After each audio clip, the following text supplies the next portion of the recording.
Hello everyone, good morning and welcome to ambitiousbaba.com। आज हम आपके साथ लेके आए हैं हमारी weekly revision current affairs class. 26 जुलाई से 1 अगस्त के बीच में जितने भी इंपॉर्टेंट करंट अफेयर्स है आपके एग्जाम पॉइंट ऑफ व्यू से, आज हम उसे दोबारा रिवाइज कराएंगे और ये 200 प्लस का पार्ट 4 है। आगे बढ़ने से पहले मैं आपको बता दूं, हमारे टेलीग्राम चैनल का लिंक, आज की क्लास का पीडीएफ का लिंक और हमारे करंट अफेयर्स ऐप का लिंक सभी नीचे डिस्क्रिप्शन बॉक्स में है। वहां से आप उसे चेकआउट कर सकते हैं। ऑल्सो अगर आप यूट्यूब पर नए हैं या आपने हमारे चैनल को अभी तक सब्सक्राइब नहीं किया है तो प्लीज़ सब्सक्राइब कीजिए और वहां पर एक बेल आइकन है, उसे ज़रूर प्रेस कीजिए ताकि कोई भी वीडियो नोटिफिकेशन आप मिस नहीं करें फ्रॉम एम्बिशियस बाबा। तो चलिए पहले हम बात करेंगे नेशनल न्यूज़ के बारे में। आपकी सुविधा के लिए हमने इसे अलग अलग सेक्शंस में सेग्रीगेट किया है, 8 से 9 सेक्शंस में इसे डिवाइड किया है, जैसे national news, international news, banking and finance related news, sports related news, MOUs, partnerships, important days, obituary. तो आपको पढ़ने में या फिर रिविजन करने में एग्जाम टाइम बहुत ज़्यादा आसानी होगी। तो चलिए बढ़ते हैं आज के क्वेश्चंस की तरफ। पहला सवाल, हमारे केंद्रीय मंत्री of health and family welfare का नाम बताइए जिन्होंने भारत को SCO health ministers digital meet में रिप्रेजेंट किया है। 5 ऑप्शन है हमारे पास। तो चलिए the answer is B, doctor Harshvardhan, जो कि हमारे केंद्रीय मंत्री for health and family welfare. उन्होंने SCO की जो हेल्थ मिनिस्टर डिजिटल मीट है 24 जुलाई को, उसमें भारत को रिप्रेजेंट किया है और इससे चेयर किया था रशिया के मिखेल मुरोशको ने। कई सारी मुद्दों पर इसमें बात हुई थी और मेनली कोविड-19 के ऊपर इस पर चर्चा की गई थी। बढ़ते हैं दूसरे क्वेश्चन की तरफ। दूसरा सवाल, इनमें से किस देश ने अपना पहला मिलिट्री सैटेलाइट अनासिस 2 लॉन्च किया है। 5 ऑप्शन है हमारे पास। तो चलिए the answer is C, South Korea. South Korea 10वां ऐसा देश है जिसने अपना पहला मिलिट्री सैटेलाइट लॉन्च किया है अपने आप को नॉर्थ कोरिया से बचाने के लिए, और इसे लॉन्च किया है प्राइवेट ऑपरेटर स्पेसएक्स ने। बढ़ते हैं तीसरे क्वेश्चन की तरफ। तीसरा सवाल, इंडियन रेलवेज RFID टैग सभी वैगनों पर लगाएंगे कौन से वर्ष के दिसंबर तक। 5 ऑप्शन है हमारे पास। तो चलिए द आंसर इज ए, 2022 दिसंबर तक इंडियन रेलवेज सभी वैगन्स पर RFID टैग लगाएंगे। तो चलिए वो क्विकली मैं आपको बता देती हूँ RFID टैग एग्जैक्टली है क्या। ये है रेडियो फ्रीक्वेंसी आइडेंटिफिकेशन टैग।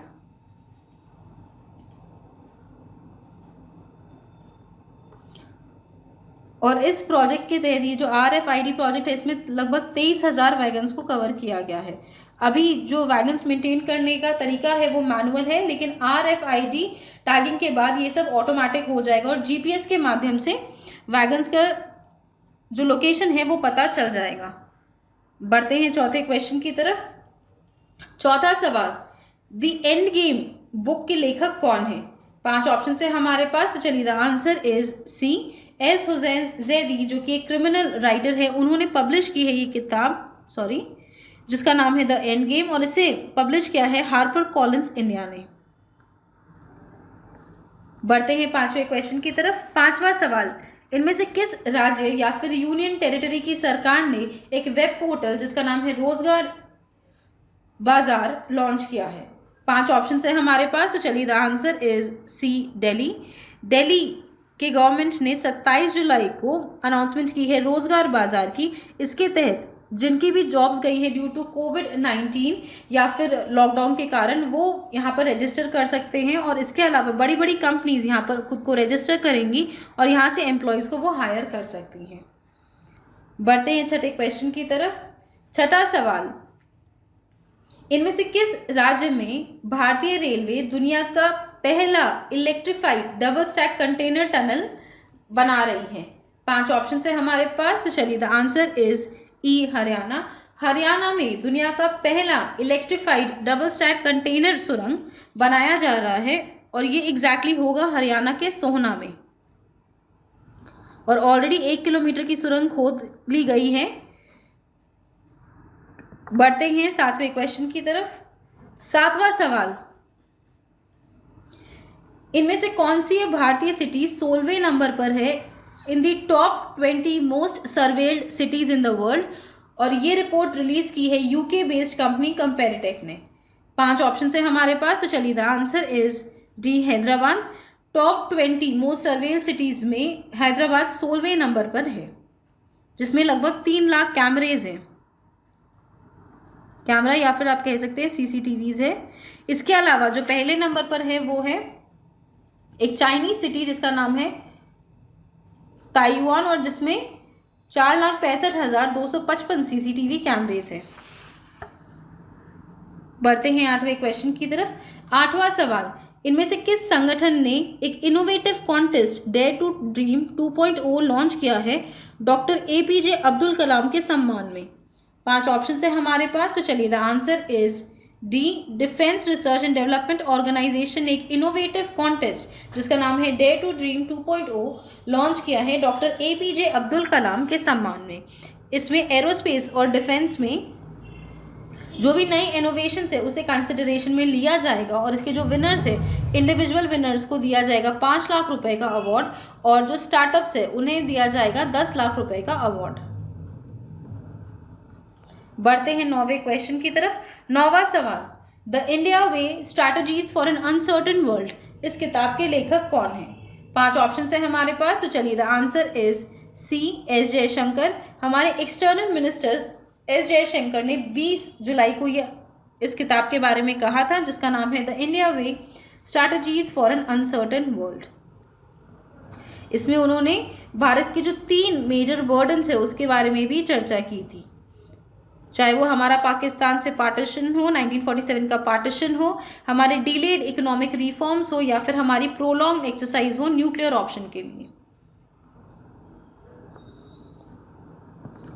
बढ़ते हैं 10वें क्वेश्चन की तरफ। 10वां सवाल, ग्लोबल टाइगर डे के दिवस पर एक डिटेल्ड रिपोर्ट रिलीज की गई थी of the tiger census. Bharat में कितने टाइगर्स हैं जो 70% of the global tiger population है? 5 ऑप्शन है हमारे पास, तो चलिए the answer is D. Bharat की जो टाइगर पॉपुलेशन है वो 2967 है, जो कि दुनिया के 70% ग्लोबल टाइगर पॉपुलेशन है। और इसके अलावा जो हमारा 2022 यानी कि 2022 का जो टारगेट था हमारी टाइगर पॉपुलेशन को डबल करने का, वो हमने ऑलरेडी अचीव कर लिया है। बढ़ते हैं 11वें क्वेश्चन की तरफ। 11वां सवाल, इनमें से किस संस्था के सपोर्ट के साथ हमारी केंद्रीय सरकार ने ये निर्णय लिया है कि चंबल रीजन की जो भी नालियां हैं उसे एरेबल लाइन में कन्वर्ट किया जाएगा? 5 ऑप्शन है हमारे पास, तो चलिए the answer is C world bank. World bank की सहायता से हमारी केंद्रीय सरकार ने ये निर्णय लिया है कि जो चंबल रीजन में जो भी नालियां हैं उन्हें एरेबल लाइन में कन्वर्ट किया जाएगा, और तकरीबन 3 लाख हेक्टेयर की ज़मीन को कन्वर्ट किया जाएगा। बढ़ते हैं 12वें क्वेश्चन की तरफ। 12वां सवाल, हाल ही में एचआरडी मिनिस्ट्री का नाम बदलकर हो गया है मिनिस्ट्री ऑफ एजुकेशन। शिक्षा मंत्रालय के मुख्य कौन हैं? 5 ऑप्शन है हमारे पास, तो चलिए the answer is C Ramesh Pokhriyal Nishank है शिक्षा मंत्रालय के प्रमुख। बढ़ते हैं 13वें क्वेश्चन की तरफ। 13वां सवाल, ग्रीन एजी प्रोजेक्ट जो कि फंडिंग जिसकी होती है by the global environment facility, उसे इनमें से किस राज्य में लॉन्च किया गया है? 5 ऑप्शन है हमारे पास, तो चलिए the answer is C Mizoram. Mizoram में लॉन्च किया गया है ग्रीन एजी प्रोजेक्ट, और ये भारत का 5वां ऐसा राज्य है जिसमें ये लॉन्च किया गया है। इसके अलावा जो बाकी के 4 राज्य हैं वो है मध्य प्रदेश, उड़ीसा, राजस्थान और उत्तराखंड। और इस प्रोजेक्ट के तहत या ये ग्रीन एजी प्रोजेक्ट के तहत लगभग 30 विलेजेस को कवर किया जाएगा in the state of Mizoram.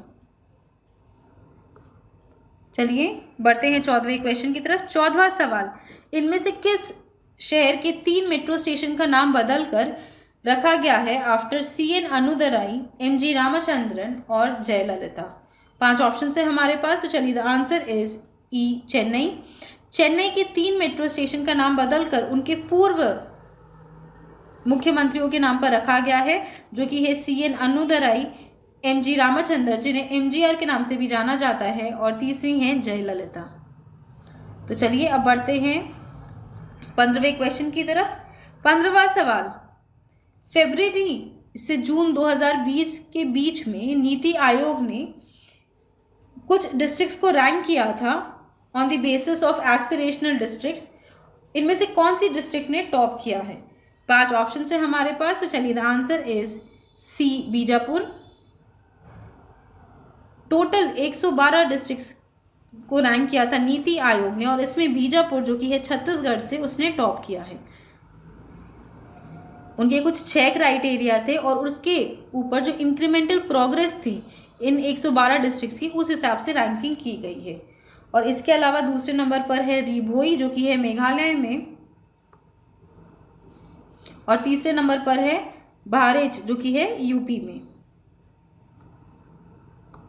चलिए बढ़ते हैं 16वें क्वेश्चन की तरफ। 16वां सवाल, जो पहला बैच है 5 राफेल फाइटर जेट्स का जो कि फ्रांस से आ रहा है, उसे भारत के कौन से एयरफोर्स बेस पर लैंड कराया गया है?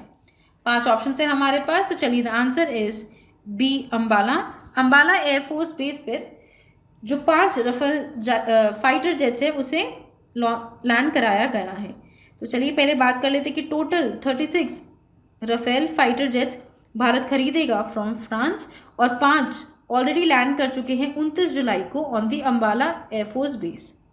और ये जो डील हुई थी इसकी टोटल वैल्यूएशन थी 58,000 करोड़। 2016 में इसके तहत एक अग्रीमेंट साइन हुआ था बिटवीन इंडिया एंड फ्रांस और उस कंपनी का नाम था डसॉल्ट एविएशन। बढ़ते हैं इंटरनेशनल न्यूज की तरफ। 17वां सवाल, हाल ही में United Nations food and agriculture organisation यानी कि FAO ने एक ग्लोबल फॉरेस्ट रिसोर्सेज असेसमेंट यानी कि FRA नाम की एक रिपोर्ट रिलीज की है, जिसके तहत भारत की रैंकिंग कौन से नंबर पर है इन दी टॉप 10 कंट्रीज जिनका फॉरेस्ट कवर गेन हुआ है? 5 ऑप्शन है हमारे पास, तो चलिए the answer is B. Out of 10 countries जिनका फॉरेस्ट कवर गेन हुआ है उसमें भारत की रैंकिंग है तीसरे नंबर पर और इंडिया अकाउंट करता है 2% of the total forest cover. 2% of the total forest cover या फिर आप कह सकते हैं ग्लोबल फॉरेस्ट कवर का 2% अकाउंट करता है इंडिया। पहले नंबर पर है चाइना और दूसरे नंबर पर है ऑस्ट्रेलिया।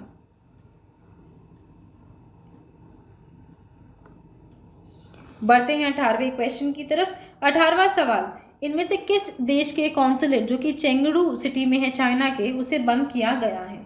5 ऑप्शन है हमारे पास, तो चलिए the answer is E USA। United states of America का जो कॉन्सुलेट था जो कि चेंगडू सिटी में था चाइना के, उसे हाल ही में बंद कर दिया गया है और इसे शुरू किया गया था in the year 1985 by the then vice president George W. Bush. बढ़ते हैं 19वें क्वेश्चन की तरफ। 19वां सवाल, इनमें से किस देश को भारत ने 10 ब्रॉड गॉज लोकोमोटिव्स दिए हैं? 5 ऑप्शन है हमारे पास, तो चलिए the answer is C Bangladesh को। भारत ने 10 ब्रॉड गॉज लोकोमोटिव्स दिए हैं बांग्लादेश को ग्रांट असिस्टेंस के तौर पर और इनकी जो रेसिडुअल ईयर है वो लगभग है 28 ईयर्स और मोर और इसकी स्पीड होगी up to 120 kilometre per hour. बढ़ते हैं 20वें क्वेश्चन की तरफ। इनमें से किस देश में भारत ने प्लान किया है कि वो अपना सोलर पावर पार्क सेटअप करेगा? 5 ऑप्शन है हमारे पास, तो चलिए the answer is B Sri Lanka. Bharat ने ये निर्णय लिया है कि वो श्रीलंका में अपना सोलर पावर पार्क सेटअप करेगा NTPC लिमिटेड की मदद से। भारत इंडियन ओशन रीजन में अपनी गतिविधियां को बढ़ाना चाहता है, अपने प्रेजेंस को फील करवाना चाहता है, इसीलिए उन्होंने निर्णय लिया है कि श्रीलंका में वो अपना सोलर पावर पार्क सेटअप करेंगे। बढ़ते हैं 21वें क्वेश्चन की तरफ। हाल ही में हमारे प्रधानमंत्री मोदी जी ने इनॉग्रेट किया है सुप्रीम कोर्ट बिल्डिंग, इनमें से किस देश का? 5 ऑप्शन है हमारे पास, तो चलिए the answer is A Mauritius. हमारे प्रधानमंत्री मोदी जी ने सुप्रीम कोर्ट, जो नई सुप्रीम कोर्ट की बिल्डिंग है मॉरिशस की, उसे उन्होंने इनॉग्रेट किया है वीडियो कॉन्फ्रेंसिंग के माध्यम से 30 जुलाई को और इसमें कई सारे डिग्नेटरीज मॉरिशस के भी अवेलेबल थे। बढ़ते हैं बैंकिंग एंड फाइनेंस की तरफ। हाल ही में HDFC बैंक ने भारत की GDP को कितने प्रतिशत तक आंका है वित्त वर्ष 21 के लिए? 5 ऑप्शन है हमारे पास, तो चलिए द आंसर इज डी -7.5% पर उन्होंने आंका है भारत की GDP वित्त वर्ष 21 के लिए। इसके अलावा मई में उन्होंने आंका था भारत की GDP एट -4.8%। बढ़ते हैं 23वें क्वेश्चन की तरफ। 23वां सवाल, इनमें से किस पेमेंट सर्विस ने एको के साथ हाथ मिलाए हैं जिसके तहत वो जनरल इंश्योरेंस प्रोवाइड कराएंगे 2 व्हीलर्स और 4 व्हीलर्स के लिए? 5 ऑप्शन है हमारे पास, तो चलिए the answer is A Amazon Pay. Amazon Pay जो कि पेमेंट्स आर्म है of the e-commerce giant Amazon, उसके साथ हाल ही में एको ने हाथ मिलाए हैं जिसके तहत वो ऑफर करेंगे general insurance for 2 wheelers as well as 4 wheelers. Amazon Pay पर जाकर जो भी कस्टमर है, पोटेंशियल कस्टमर, वो जाके अपनी गाड़ी की कुछ डिटेल्स दे सकते हैं और उसके बाद जो उनका इंश्योरेंस अमाउंट है वो सब चेक कर सकते हैं। बढ़ते हैं 24वें क्वेश्चन की तरफ। 24वां सवाल, इनमें से किस बैंक ने ज्वाइन किया है हैंड्स विद यूनिकेन जिसकी ओमनी चैनल सिक्योरिटी के साथ वो उनके खुद के इंटरनेट बैंकिंग चैनल्स को सिक्योर कर सकेंगे? 5 ऑप्शन है हमारे पास, तो चलिए the answer is A bank of Maharashtra. Bank of Maharashtra ने हाल ही में साझेदारी की है विद यूनिकेन जिसके तहत जो बैंक ऑफ महाराष्ट्र के इंटरनेट बैंकिंग चैनल्स है उसे वो और सिक्योर बना सकेंगे। ये उनकी आईडी टेक्नोलॉजी यूज करेंगे और ये बैंक ऑफ महाराष्ट्र करेगा उनके एक नए ऐप जिसका नाम है महासिक्योर। उसके माध्यम से इसे और ज़्यादा सिक्योर बनाया जाएगा ताकि कोई भी टाइप का फ्रॉड या फिर फिशिंग से बचाया जा सके उनके कस्टमर्स को। बढ़ते हैं 25वें क्वेश्चन की तरफ। 25वां सवाल, इनमें से किस बैंक के साथ IRCTC ने लॉन्च किया है को ब्रांडेड कॉन्टैक्टलेस क्रेडिट कार्ड उनके खुद के रुपए प्लेटफॉर्म पर? 5 ऑप्शन है हमारे पास, तो चलिए the answer is C. State bank of India और IRCTC ने मिलकर एक को branded contactless credit card launch किया है रुपए प्लेटफॉर्म पे और इस कार्ड का नाम है IRCTC SBI कार्ड। इस कार्ड के माध्यम से जो कस्टमर्स है या फिर जो फ्रीक्वेंट ट्रैवलर्स हैं उन्हें कई ज़्यादा फायदे होंगे। उन्हें अप टू 10% कैशबैक मिलेगा AC बुकिंग्स पे और इसके अलावा जो कई सारे डिस्काउंट कूपन्स वगैरह भी मिलेंगे। बढ़ते हैं 26वें क्वेश्चन की तरफ।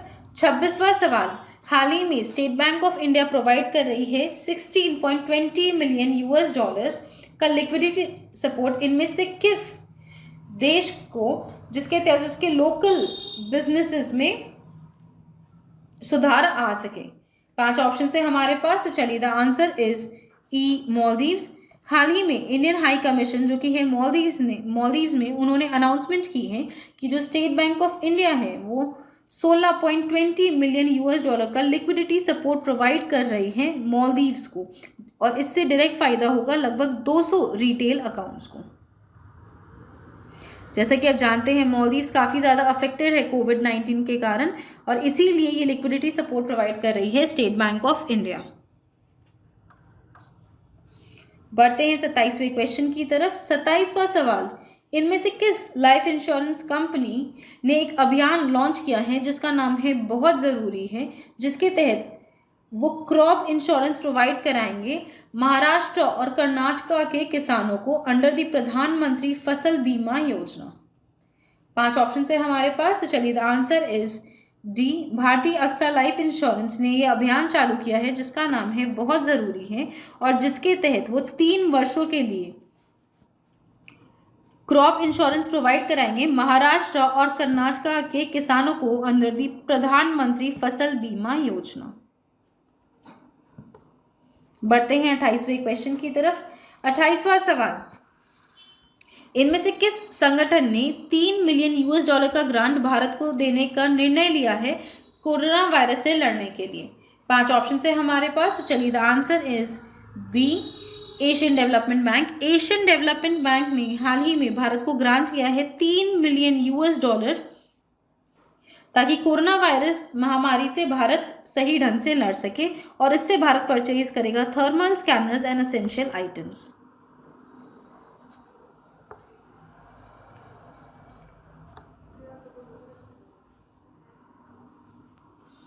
चलिए बढ़ते हैं 29वें क्वेश्चन की तरफ।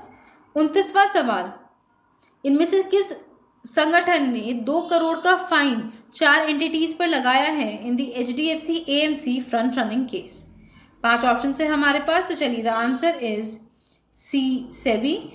Securities and exchange board of India जो मार्केट रेगुलेटर है, उन्होंने 2 करोड़ का फाइन लगाया है 4 एंटिटीज को इन the HDFC AMC front running case.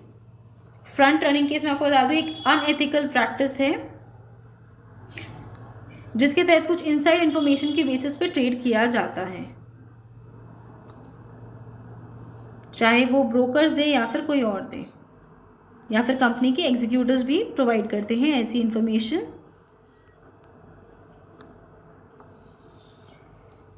अब चलिए बढ़ते हैं अपॉइंटमेंट्स की तरफ।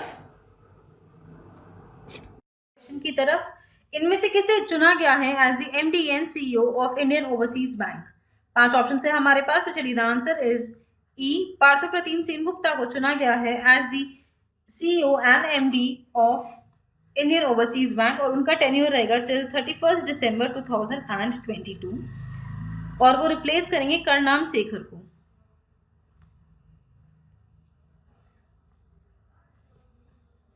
बढ़ते हैं अगले क्वेश्चन की तरफ। इनमें से किसे अपॉइंट किया गया है as the governor of Madhya Pradesh?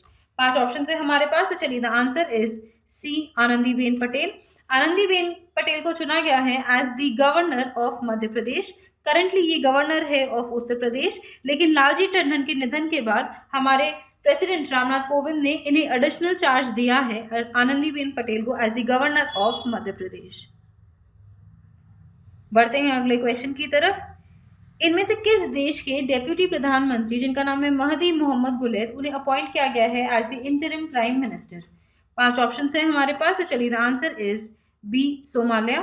Somalia के deputy prime minister Mahdi Mohamed Guled को चुना गया है as the interim prime minister because उनके जो पूर्व प्रधानमंत्री है हसन अली खेरा, उनके अगेंस्ट में नो कॉन्फिडेंस मोशन चला था। बढ़ते हैं 33वें क्वेश्चन की तरफ। 33वां सवाल, इनमें से किस देश के इंटीरियर मिनिस्टर हिचेम मेचिची को चुना गया है as the new prime minister? 5 option है हमारे पास, तो चलिए the answer is C, Tunisia. Tunisia के जो इंटीरियर मिनिस्टर है हिचेम मेचिची, उन्हें चुना गया है as the new prime minister of Tunisia Elyes Fakhfakh के जगह पर। एलिस फकफक ने इस महीने में यानी कि जुलाई में रेजिग्नेशन दिया था बिकॉज उनके अगेंस्ट में चार्जेस लगे थे कि उन्हें अपना इंटरेस्ट एक वेस्ट मैनेजमेंट कंपनी में डिस्क्लोज नहीं किया था। बढ़ते हैं 34वें क्वेश्चन की तरफ। 34वां सवाल, कोल इंडिया के पूर्व चीफ का नाम बताइए जिन्हें अपॉइंट किया गया है एज द चेयरमैन ऑफ की green panel by the government? 5 option है हमारे पास, तो चलिए the answer is Anil Kumar Jha, जो कि पूर्व कोल इंडिया चीफ रह चुके हैं, उन्हें अपॉइंट किया गया है एज द चेयरमैन ऑफ की green panel by the government. इस जो की ग्रीन पैनल है इसका गठन हुआ था 2017 में for a period of 3 years, और अब ये टेन्योर एक्सटेंड किया गया है टिल जून 2021। बढ़ते हैं 35वें क्वेश्चन की तरफ। इनमें से किसे अपॉइंट किया गया है as the CEO and MD of Tata AIA? 5 option है हमारे पास, तो चलिए the answer is E, Naveen Tahilyani को चुना गया है as the CEO and MD of Tata AIA। उनकी बोर्ड ने ऑलरेडी उन्हें अपॉइंट किया है, लेकिन IRDAI का अप्रूवल अभी भी पेंडिंग है। बढ़ते हैं अगले क्वेश्चन की तरफ। इनमें से किसे चुना गया है as the management director and the group CEO of ICRA limited? 5 option है हमारे पास, तो चलिए the answer is C, N Sivaraman को चुना गया है as the managing director and group CEO of ICRA limited. ICRA limited credit agency है और इनकी जो अपॉइंटमेंट है वो आएगी with effect from 10th of August. बढ़ते हैं 37वें क्वेश्चन की तरफ। 37वां सवाल, पेटीएम मनी के CEO के रूप में इनमें से किसे चुना गया है? 5 ऑप्शन है हमारे पास, तो चलिए the answer is D, Varun Sridhar को चुना गया है as the chief executive officer of Paytm money. इसके अलावा पेटीएम मनी ने अपॉइंट किया है अमित कपूर को as the Vice President and Chief Financial Officer. बढ़ते हैं अगले क्वेश्चन की तरफ। प्राइम मिनिस्टर मोदी के पर्सनल सेक्रेटरी के रूप में इनमें से किसे अपॉइंट किया गया है? 5 ऑप्शन है हमारे पास, तो चलिए the answer is C, Hardik Satish Chandra Shah को चुना गया है as the personal secretary to the prime minister Modi on 30 जुलाई। इससे पहले वो सर्व कर रहे थे as the deputy secretary at the PMO. ये 2010 के आईएएस हैं गुजरात केडर के।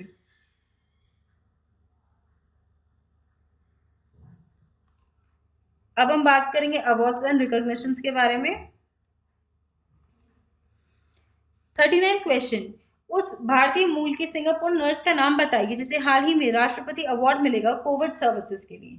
5 ऑप्शन है हमारे पास, तो चलिए द आंसर इज ए, कला नारायण स्वामी भारतीय मूल की सिंगापुर नर्स है जिसे प्रेसिडेंट अवार्ड मिलेगा कोविड-19 सर्विसेज के लिए, और इसके साथ उन्हें मिलेगा 10,000 सिंगापुर डॉलर का prize along with a trophy and certificate. उन्होंने बेहतरीन काम किया था और अपना डेडिकेशन दिखाया था as a front line worker, और इसीलिए सिंगापुर की सरकार उन्हें ये सम्मान दे रही है। बढ़ते हैं 40वें क्वेश्चन की तरफ। 40वां सवाल, इनमें से उस व्यक्ति का नाम बताइए जिसे हाल ही में करमवीर चक्र अवार्ड दिया जाएगा by the United Nations and icon go. 5 option है हमारे पास, तो चलिए the answer is D, Sunil Yadav SS को दिया जाएगा ये अवार्ड। ये फाउंडर एंड सीईओ है ऑफ एसएस मोटिवेशन। ये बहुत बड़ा टेलीग्राम चैनल है एसएस मोटिवेशन, जहाँ पे बहुत सारे लोग हैं और ये कंटिन्यूसली अपने चैनल के माध्यम से लोगों को मोटिवेट करते हैं ऑन अ रेगुलर बेसिस, और इसके अलावा वो उन्हें सोल्यूशंस भी बताते हैं।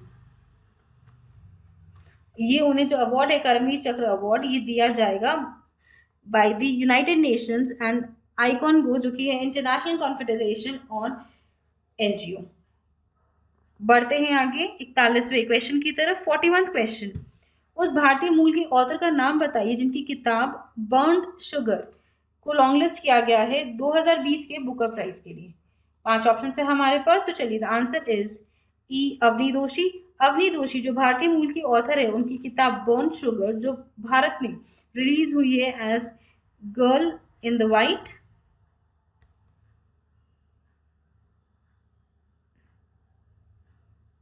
उनसे लॉन्ग लिस्ट किया गया है फॉर द 2020 बुकर प्राइज। चलिए अब कमिटीज के बारे में बात कर लेते हैं।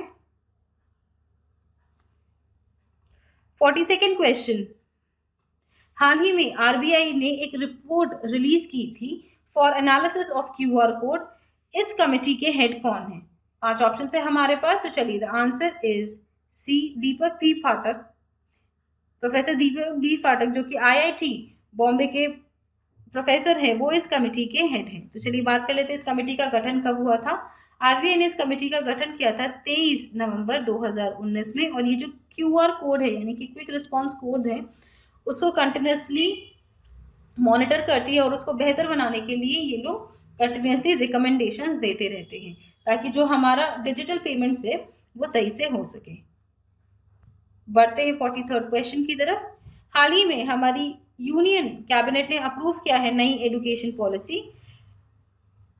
जिस कमेटी ने ड्राफ्ट किया है ये नेशनल एजुकेशन पॉलिसी, उसके चेयरमैन कौन है? 5 ऑप्शन है हमारे पास, तो चलिए the answer is B, K Kasturirangan is the head of the committee जिसने नेशनल एजुकेशन पॉलिसी ड्राफ्ट की है, और ये ड्राफ्ट की गई थी 2019 में।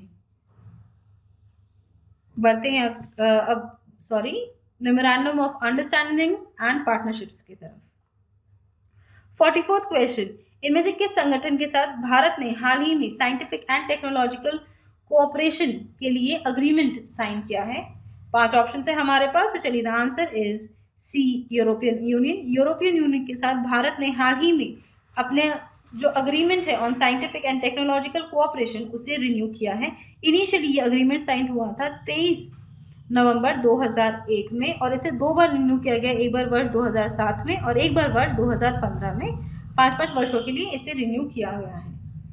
बढ़ते हैं अगले क्वेश्चन की तरफ। 45वां सवाल, इनमें से किस पेमेंट सर्विस ने एको के साथ हाथ मिलाए हैं जिसके तहत वो जनरल इंश्योरेंस प्रोवाइड करेंगे 2 व्हीलर्स और 4 व्हीलर्स के लिए? 5 ऑप्शन है हमारे पास, तो चलिए the answer is A Amazon Pay. Amazon पे ने पार्टनरशिप की है विद एको जिसके तहत वो जनरल इंश्योरेंस प्रोवाइड कराएंगे 2 व्हीलर्स और 4 व्हीलर्स के लिए। अमेजॉन पे पर जाकर वो डायरेक्टली चेकआउट कर सकते हैं, डिटेल्स कुछ फिल कर सकते हैं अपने 2 व्हीलर या 4 व्हीलर की, और इसके अलावा देख सकते हैं उनका इंश्योरेंस प्राइस क्या है। इसके अलावा और कई एड ऑन्स ले सकते हैं वो, जैसे कि जीरो डेप्रिसिएशन वगैरह। बढ़ते हैं अगले क्वेश्चन की तरफ। 46वां सवाल, इनमें से किस संगठन ने ग्रीन क्लाइमेट फंड के साथ पार्टनरशिप की है जिसके तहत वो ग्रीन रिकवरी को बूस्ट करेंगे फ्रॉम कोविड-19? 5 ऑप्शन है हमारे पास, तो चलिए the answer is B Asian development bank. Asian development bank ने हाल ही में ग्रीन क्लाइमेट फंड के साथ पार्टनरशिप की है जिसके तहत वो ग्रीन रिकवरी है फ्रॉम कोविड-19 उसे बूस्ट करेंगे, और इसके लिए 2019 में एशियन डेवलपमेंट बैंक ने कमिट किया है 6.5 billion US dollars towards climate financing.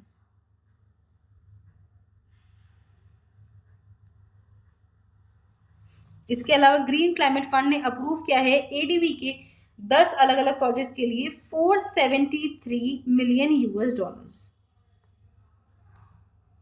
बढ़ते हैं 47वें क्वेश्चन की तरफ। 47वां सवाल, इनमें से किस कंपनी ने कार्बन क्लीन सॉल्यूशंस यानी कि CCSL के साथ एक MOU साइन किया है जिसके तहत वो पार्टनरशिप करेंगे in compressed biogas projects in India?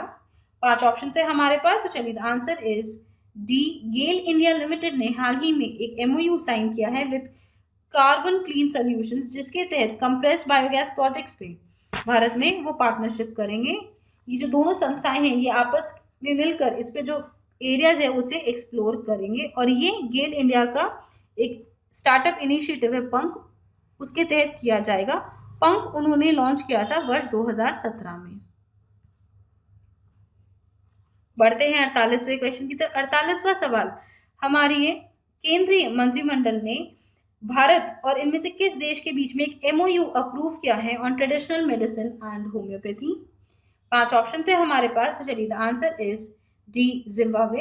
हाल ही में हमारे केंद्रीय मंत्रिमंडल जिसके चेयरमैन है हमारे प्रधानमंत्री नरेंद्र मोदी, उन्होंने अप्रूव किया है एक MOU जो साइन हुआ था 3 नवंबर 2018 को between India and Zimbabwe traditional medicine और होम्योपैथी के ऊपर। बढ़ते हैं अगले क्वेश्चन की तरफ। अगला सवाल, पावर फाइनेंस कॉर्पोरेशन ने हाल ही में इनमें से किस IIT के साथ अग्रीमेंट साइन किया है जिसके तहत वो रिसर्च, ट्रेनिंग और एंटरप्रेन्योरशिप डेवलपमेंट पर वर्क करेंगे in smart grid technology? 5 option है हमारे पास, तो चलिए the answer is B IIT Kanpur. IIT Kanpur और पावर फाइनेंस कॉर्पोरेशन जो कि एक PSU है under the Ministry of Power, उन्होंने एक अग्रीमेंट साइन किया है जिसके तहत स्मार्ट ग्रिड टेक्नोलॉजी में वो रिसर्च, ट्रेनिंग और एंटरप्रेन्योरशिप डेवलपमेंट पर साथ में काम करेंगे। बढ़ते हैं 50वें क्वेश्चन की तरफ। 50वां सवाल, इनमें से किस कंपनी को मेट्रो बैंक जो कि यूनाइटेड किंगडम का एक रिटेल और कमर्शियल बैंक है, उन्होंने अपने स्ट्रैटेजिक पार्टनर के रूप में चुना है जिसके तहत वो अपने IT ट्रांसफॉर्मेशन को ड्राइव करेंगे? 5 ऑप्शन है हमारे पास, तो चलिए the answer is E Wipro limited. हाल ही में मेट्रो बैंक ने विप्रो लिमिटेड को चुना है अपने स्ट्रैटेजिक पार्टनर के रूप में, और ये अनाउंसमेंट आई है 30 जुलाई को, और विप्रो लिमिटेड ड्राइव करेंगे IT transformation of metro bank.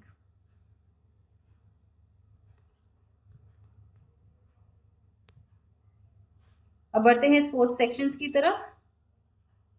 51वां सवाल, इनमें से कौन सा देश होस्ट करेगा चौथा addition of Khelo India youth games जो कि होगा वर्ष 2021 में? 5 ऑप्शन है हमारे पास, तो चलिए the answer is D Haryana. Haryana में होस्ट होगा चौथा addition of Khelo India youth games जो कि होगा वर्ष 2021 में आफ्टर दी टोक्यो ओलंपिक्स, और हरियाणा के पंचकुला में इसे होस्ट किया जाएगा। और इसका पहला एडिशन हुआ था दिल्ली में, पहली बार ये शुरुआत हुआ था वर्ष 2018 में। और इसमें से 1000 बेस्ट स्टूडेंट्स चुने जाएंगे जिन्हें सरकार फर्दर प्रिपेयर करवाएगी फॉर इंटरनेशनल स्पोर्टिंग इवेंट्स। बढ़ते हैं 52वें क्वेश्चन की तरफ। इनमें से किस देश में वीवो आईपीएल 2020 ऑर्गेनाइज किया जाएगा? 5 ऑप्शन है हमारे पास, तो चलिए the answer is E UAE. 13वां edition of the Vivo IPL 2020 organise किया जाएगा in the United Arab Emirates, और इसके शेड्यूल अभी तक आए नहीं हैं। बीसीसीआई की मीटिंग अभी पेंडिंग है इसके ऊपर। बढ़ते हैं 53rd क्वेश्चन की तरफ। इंडिया का जो परफॉर्मेंस था 2018 के एशियन गेम्स में इन दी 400 मीटर मिक्स रिले, अब उसे अपग्रेड किया जाएगा फ्रॉम सिल्वर टू गोल्ड। इसमें से किस देश को डिस्क्वालीफाई किया गया है? 5 ऑप्शन है हमारे पास, तो चलिए the answer is A Bahrain. हाल ही में जो 2018 का एशियन गेम्स था उसके मिक्स रिले मेडल में बहरीन को डिस्क्वालीफाई किया गया है बिकॉज उनकी एक प्लेयर केमी एडेकोवा को 4 साल का डोपिंग बैन मिला है, और इसके बाद अब भारत का जो सिल्वर मेडल है उसे अपग्रेड करके किया जाएगा टू गोल्ड। बढ़ते हैं 54वें क्वेश्चन की तरफ। 54वां सवाल, इनमें से कौन से क्रिकेटर ने 500 टेस्ट विकेट्स लिए हैं और दुनिया में वो 7वें ऐसे गेंदबाज हैं जिन्होंने ये मुकाम हासिल किया है? 5 ऑप्शन है हमारे पास, तो चलिए the answer is C Stuart Broad. Stuart Broad England के क्रिकेटर है जिन्होंने 7वां नंबर हासिल किया है पूरी दुनिया में, जिन्होंने 500 टेस्ट विकेट्स लिए हैं। और पहले नंबर पर है मोतिया मुरलीधरन जिन्होंने 800 विकेट्स लिए हैं, और दूसरे नंबर पर है शेन वॉर्न जिन्होंने लिए हैं 708 विकेट्स। ये इंग्लैंड को बिलोंग करते हैं।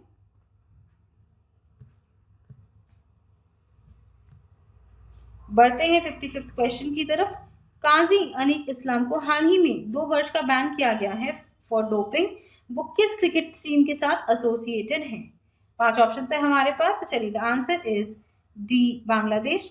बांग्लादेश के साथ एसोसिएटेड है काजी अनीक इस्लाम, जिन्हें 2 साल का बैन मिला है फॉर डोपिंग बिकॉज उन्होंने नेशनल क्रिकेट लीग में डोपिंग की थी और उन्होंने कंज्यूम किया था एक बैंड सब्सटेंस जिसका नाम है मेथाम्फेटामाइन।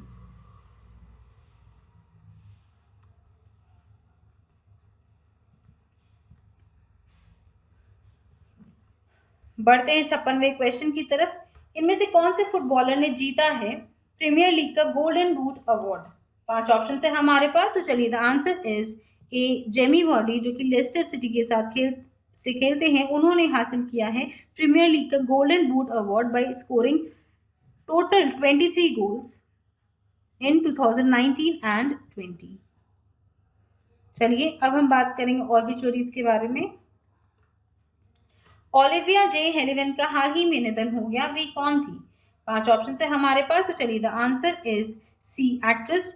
2 बार ऑस्कर विनर ओलिविया डेलैंड का हाल ही में 104 वर्ष की उम्र में निधन हो गया ऑन 26 जुलाई इन फ्रांस।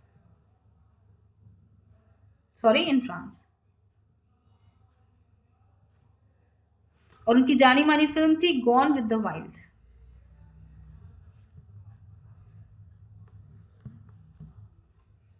बढ़ते हैं 58वें क्वेश्चन की तरफ। 58वां सवाल, परवेज खान का हाल ही में निधन हो गया, वे जाने माने कौन थे? 5 ऑप्शन है हमारे पास, तो चलिए the answer is C action director. Action director थे परवेज खान जो जाने गए थे अपने फिल्म बुलेट राजा या फिर अंधाधुन। 55 साल की उम्र में उनका हाल ही में निधन हो गया due to a heart attack. 59th question, Kumkum का हाल ही में निधन हो गया, वे कौन थी? 5 ऑप्शन है हमारे पास, तो चलिए द आंसर इज ए अभिनेत्री थी कुमकुम जिनका 86 साल की उम्र में निधन हो गया, और उन्होंने लगभग 100 फिल्में में काम किया था। मदर इंडिया के रोल के लिए वो काफी जानी गई थी। तो चलिए अब हम बात करेंगे, लास्ट सेक्शन में आ गए हैं फॉर इम्पोर्टेंट डेज नेशनल और इंटरनेशनल। तो चलिए अब हम रिवीजन कर लेते हैं कि लास्ट 1 वीक में कौन कौन से इंपॉर्टेंट डेट्स हैं in the month of July. तो 26 जुलाई को मनाया जाता है कारगिल विजय दिवस।